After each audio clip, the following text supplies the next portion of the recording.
Innal hamdalillah nahmaduhu wa nasta'inuhu wa nastaghfiruh wa na'udzu billahi min syururi anfusina wa min sayyiati a'malina.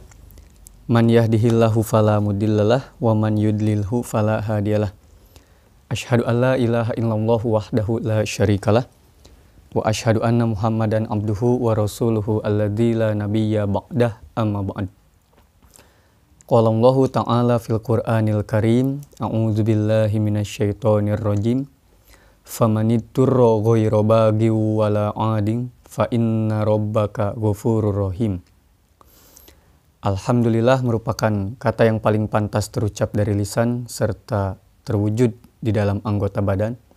Karena berkat kudroh, irodah serta inayah dari Allah Subhanahu wa taala, kita masih diberikan kesehatan juga kesempatan yang mana dengan dua hal tersebut, semoga terus membuat kita istiqomah dalam menjalankan berbagai perintah Allah, juga menjauhi berbagai larangan darinya.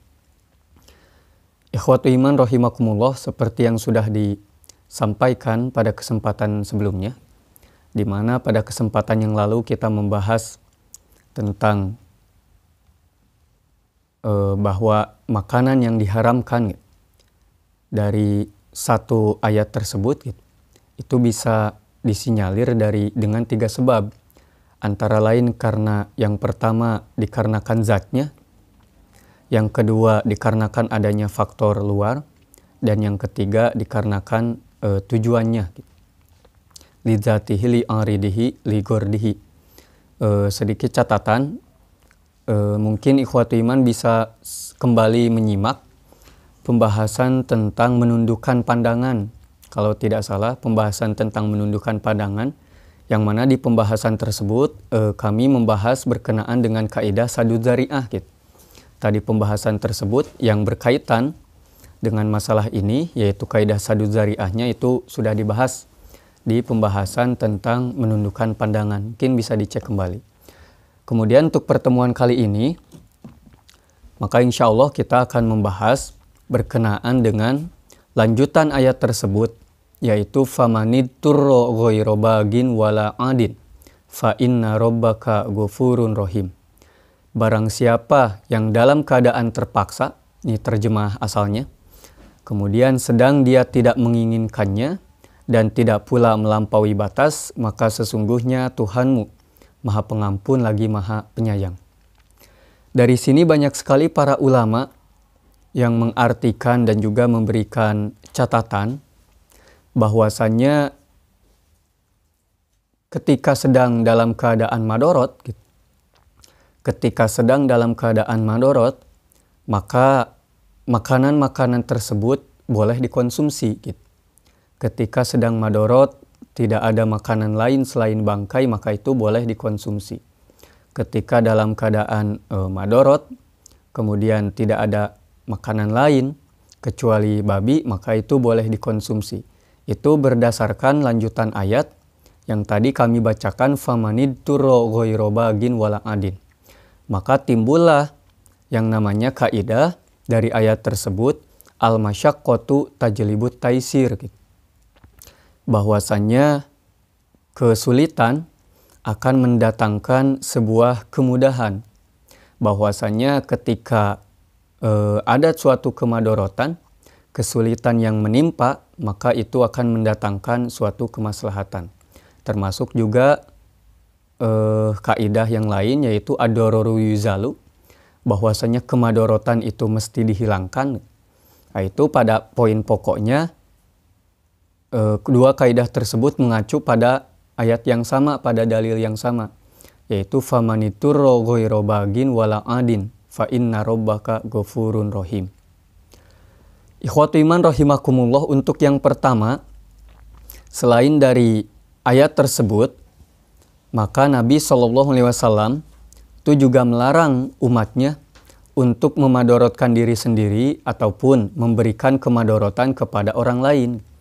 Jangankan memadorotkan orang lain, memadorotkan diri sendiri pun itu dilarang. Ini bisa dilihat di dalam salah satu hadis yang terletak di kitab Al-Muwatta Imam Malik, di mana Nabi bersabda, la dororo wala diroro. Tidak boleh memadorotkan diri juga tidak boleh memadorotkan orang lain. Maka untuk itu, untuk memahami madorot ini, maka tentu kita perlu ukuran yang pasti gitu, bahwa madorot itu seperti apa. Bagaimana atau apa keadaan yang menyebabkan kita itu termasuk orang yang madorot atau termasuk orang yang ditimpa kesulitan.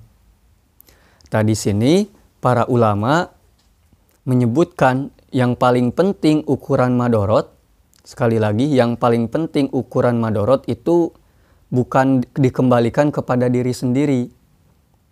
Karena bisa jadi sama dorotna gitu. Menurut kita ini sudah madorot, kemudian kita langgar segala yang haram. Menurut kita ini sudah madorot, kemudian kita tinggalkan segala yang wajib. Itu dikarenakan kemadorotan itu kembalinya kepada diri sendiri. Maka para ulama menyebutkan kemadorotan itu ukurannya adalah syariat. Tidaklah seseorang dikatakan madorot jika yang jadi alat ukurnya adalah akalnya atau dirinya sendiri, apalagi sudah mengacu kepada hawa nafsu.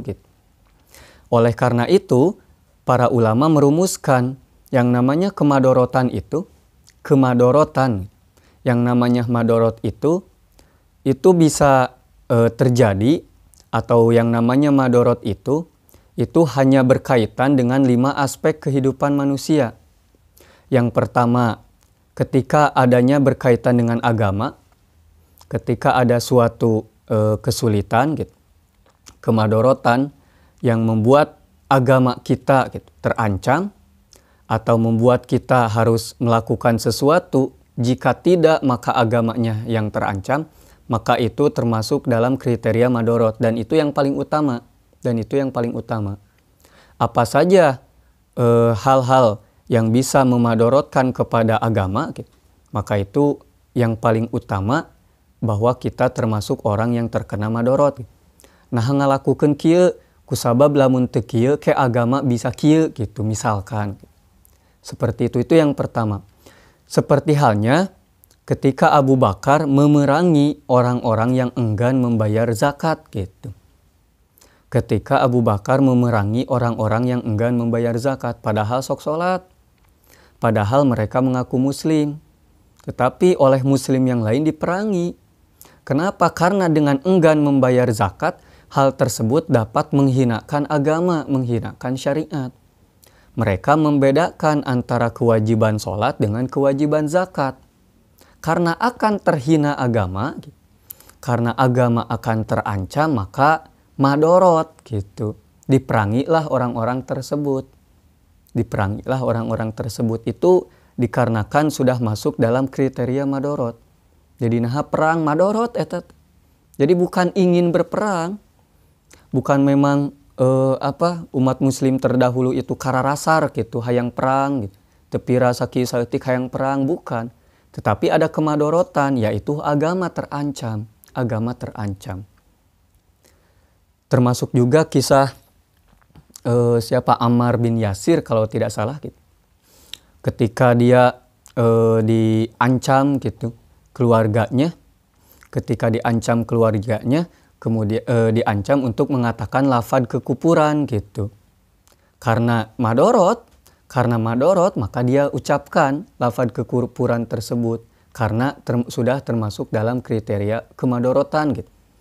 Keluarganya itu diancam, bahkan dirinya juga diancam akan dibunuh jika tidak melafalkan melafalkan kekufuran tersebut. Itu yang pertama, urusan agama. Yang kedua, urusan jiwa raga. Seperti, ini banyak sekali dicontohkan, seperti dibolehkannya makan makanan yang haram jika diri terancam gitu. Jika jiwa raga kita sudah terancam. Ketika kita berbekal gitu, perjalanan jauh, namun ada hal yang tidak diinginkan terjadi, ternyata misalkan bekal kita keburu habis, di luar ekspektasi, di luar prediksi, kemudian tidak ada makanan yang lain, sehingga harus makan yang ada, misalkan yang ada itu hanya bangkai, maka itu sudah termasuk ke dalam kriteria kemadorotan. Jiwa raga kita terancam gitu. Jiwa raga kita terancam, maka kita boleh untuk memakan makanan tersebut. Karena sekali lagi ukurannya sudah ada dari syariat, yaitu sudah masuk ke dalam kriteria madorot. Karena madorot nah tuang sanes hayang, bukan ingin makan makanan yang haram, bukan ingin melaksanakan yang haram, tetapi madorot, jiwa raga terancam. Kemudian yang ketiga, seperti halnya akal. Yang ketiga yaitu ukurannya akal. Seperti ketika Allah Subhanahu wa Ta'ala mengharamkan yang namanya minuman keras gitu. Untuk apa? Untuk menjaga akal tetap jernih. Ketika sekarang seorang pemimpin misalkan melakukan sidak inspeksi mendadak kepada seluruh warung-warung gitu, ke warung-warung di pinggiran, kemudian didapati salah satunya ada yang menyimpan botol miras misalkan, kemudian didenda gitu. Hal tersebut termasuk wajar. Kenapa? Madorot. Bukan ingin mendenda, bukan ingin menghukum rakyatnya, tetapi dikarenakan rakyatnya menyimpan barang yang dapat merusak akal gitu, memadorotkan akal. Oleh karena itu dibolehkanlah yang namanya diberlakukan suatu hukuman gitu. Pas kapanggih langsung dihancurkan, didudut gitu misalkan. Seperti itu dibolehkan dikarenakan dapat merusak akal. Kemudian selanjutnya yang keempat yaitu keturunan. Berkaitan dengan keturunan. Seperti halnya diharamkan zina dan dihalalkan atau disunahkan menikah gitu. Sunnah menikah. Dikarenakan apa? Dikarenakan dengan adanya perzinahan gitu, maka yang terancam itu bukan hanya diri gitu, tetapi keturunan pun terancam. Tidak pasti siapa orang tuanya gitu. Ketika sekarang sudah dipastikan siapa orang tuanya, apakah dia mau bertanggung jawab atau tidak gitu. Itu kan keturunan khawatir, terancam.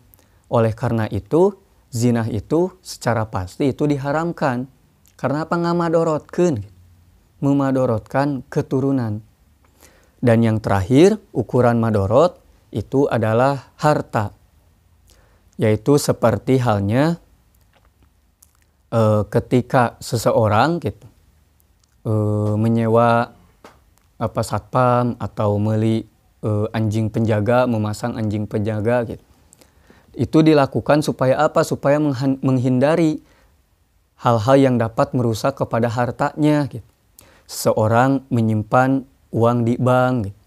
Untuk apa? Untuk menghindari hal-hal yang tidak diinginkan kepada hartanya. Itulah yang dimaksud dengan ukuran kemadorotan 5. Ketika berkaitan dengan agama, dan itu yang paling utama. Yang kedua berkaitan dengan jiwa raga. Yang ketiga akal. Yang keempat keturunan. Dan yang kelima urusan harta. Urusan harta. Nah, ikhwatu iman rahimakumullah. Hal ini dirumuskan pula dalam sebuah kaidah yang lain yang menyebutkan bahwasanya la haroma ma'ad darurati wala karohata ma'al hajati. Tidak ada yang namanya hukum haram bagi sesuatu yang dianggap madorot. Dan tidak ada yang namanya hukum makruh bagi sesuatu yang dianggap sebagai sebuah kebutuhan al-hajah. Al-hajah.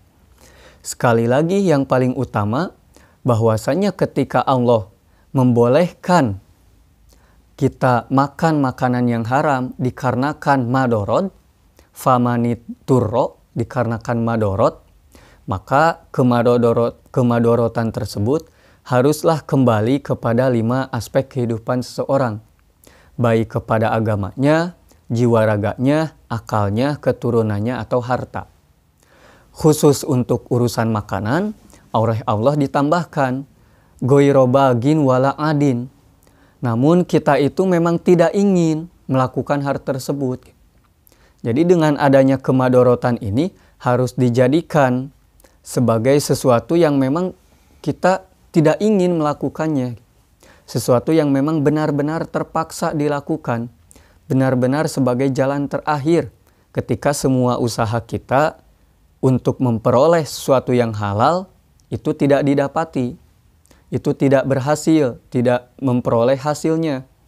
Oleh karena itulah kita mengambil sesuatu yang haram. Karena apa? Goiro bagin, tidak ingin gitu. Karena memang murni tidak ingin melakukan hal tersebut. Itu tambahan yang paling penting urusan makanan. Nah, ngalakukeun kieu madorot gitu. Madorot teh harus memang terpatri di dalam hati bahwa kita tidak ingin gitu. Bahwa kita tidak ingin.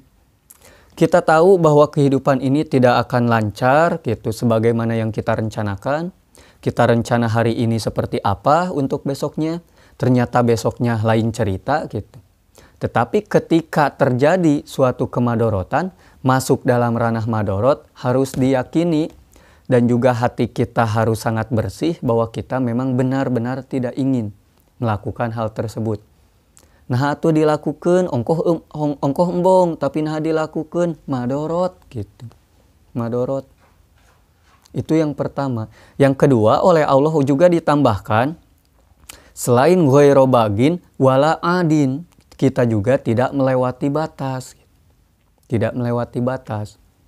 Ketika memang makanan yang kita butuhkan, kita sendiri bisa mengukur berapa banyak porsi makanan yang kita butuhkan. Sekali lagi ukuran masing-masingnya bisa berbeda. Misalkan saya cukup 1 piring, yang lain kan harus 2 antara 3 gitu. Itu juga tidak mengapa gitu. Itu tidak apa-apa. Tetapi yang paling pasti wala adin, tidak berlebihan. Tidak berlebihan. Kalau memang dengan makanan tersebut sudah membuat kita, kalau bahasa hadis itu, sudah bisa membuat tulang belakang kita lurus gitu. Sudah membuat tulang belakang kita bisa bergerak, bisa lurus, bisa melakukan aktivitas, maka itu sudah cukup. Tetapi ketika sampai kepada yang namanya kenyang, atau sampai kita berbekal dengan makanan yang haram, maka itu yang termasuk ke dalam adin, berlebihan, melewati batas. Jadi yang pertama ghairu bagin, kita memang tidak ingin, sangat-sangat tidak ingin melakukannya gitu. Ini adalah hal yang haram, kita tahu ini juga haram, kita juga yakin kalau kita melakukannya akan dosa, tetapi karena madorot oleh kita lakukan, bukan karena ingin, tetapi memang karena murni kemadorotan. Urusan terancamnya jiwa raga. Yang kedua, kita juga tidak boleh adin, melewati batas.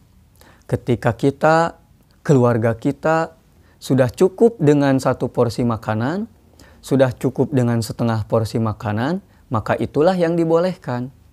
Maka itulah yang dibolehkan. Seperti itu gitu. Ukuran kemadorotan itu dikembalikan bukan kepada, sekali lagi, bukan tidak ada ukuran pasti gitu. Tidak ada ukuran pasti berapa hal yang kita bolehkan, berapa hal yang diperbolehkan oleh syariat untuk dilakukan. Tetapi ukuran madorot itu dikembalikan kepada ukuran masing-masing. Sekali di ukuran masing-masing. Tanu kieu nu kadang sok jadi persoalan teh gitu. Oleh syariat itu dibuka, dikembalikan kepada ukuran masing-masing, dan ukuran masing-masing inilah yang terkadang setan itu selalu menggoda gitu. Hawa nafsu selalu masuk gitu. Kemudian akal selalu masuk dan lain sebagainya gitu.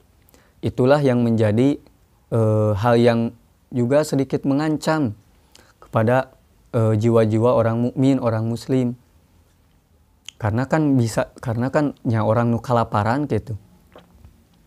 Sakapung mah nu kalaparan teh akalna teh sok teu jalan gitu. Hate keislaman teh sok jadi dikapinggirkeun. Nu penting mah wareg heula gitu. Nu penting mah wareg heula.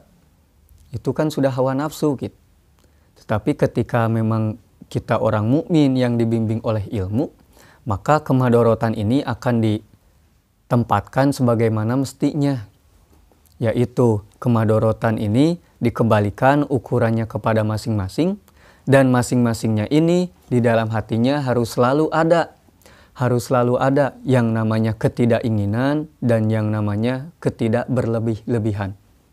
Ikhwati iman rahimakumullah, itulah yang pertama yang perlu kami sampaikan berkaitan dengan Quran surat Al-An'am ini, berkaitan dengan lanjutan dari Quran surat ini, yaitu famaniturro ghoiro bagin wala adin.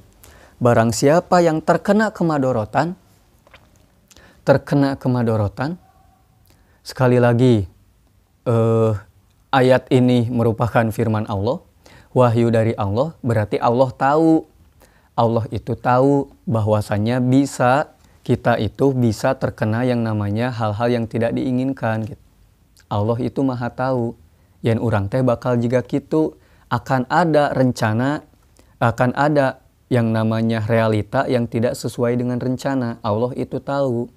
Karena Allah maha tahu, Allah memberikan yang namanya keringanan. Famaniturro ghoiro bagin wala adin. Ketika memang kita masuk dalam ukuran madorot, kita termasuk orang yang mendapatkan kemadorotan, selama kita ghoiro bagin tidak ingin melakukan itu, selama kita tidak melewati batas dalam melakukannya, maka fa inna rabbaka ghafurun rahim. Allah itu maha pengampun gitu. Jadi melakukan suatu yang diharamkan namun tidak diganjar dosa, tidak dibalas dengan dosa oleh Allah, diampuni. Oleh Allah diampuni. Bukan berarti hukumnya menjadi boleh, bukan. Bukan berarti hukumnya menjadi mubah atau halal, bukan. Tetapi oleh Allah diampuni dosanya gitu. Harus jadi catatan juga bahwasannya dosa tetaplah dosa gitu. Makan yang haram tetaplah haram. Ketika dimakan tetaplah jadi dosa, tetapi oleh Allah diampuni. Dina catatan teh mah ku malaikat teh tos dicatet, ngan ku Allah dihapus gitu. Oh si A dahar babi, oh si B dahar bangke, dan lain sebagainya gitu. Ternyata perbuatan tersebut itu hukumnya haram. Oleh malaikat dicatat bahwa dia telah melakukan yang haram. Namun kalau madorot oleh Allah dihapus. Oleh Allah dihapus dosanya tersebut gitu. Dengan kata-kata fa inna rabbaka ghafurun rahim. Nah, khotiman rahimakumullah, mungkin itu sedikit untuk pembahasan pada kesempatan kali ini. Untuk selanjutnya kita akan lebih memperdalam berkaitan dengan kaidah keringanan yang diberikan oleh Allah. Sebenarnya apa saja keringanan yang diberikan oleh Allah, juga untuk siapa saja keringanan ini oleh Allah ditujukan gitu. Apakah nanti kita bisa termasuk orang yang mendapat keringanan, ataukah ternyata kita tidak termasuk mendapat orang yang mendapat keringanan, tetapi kita harus melaksanakan syariat secara sempurna gitu, tanpa adanya keringanan, dikarenakan ukuran keringanan, ukuran kesulitan, ukuran kemadorotan sekali lagi itu dikembalikan kepada syariat, bukan kepada akal masing-masing. Nah, ikhwatu iman rahimakumullah, mungkin itu saja yang bisa kami sampaikan pada pertemuan kali ini. Aku qouli hadza wa astaghfirullah li wa lakum. Wassalamualaikum warahmatullahi wabarakatuh.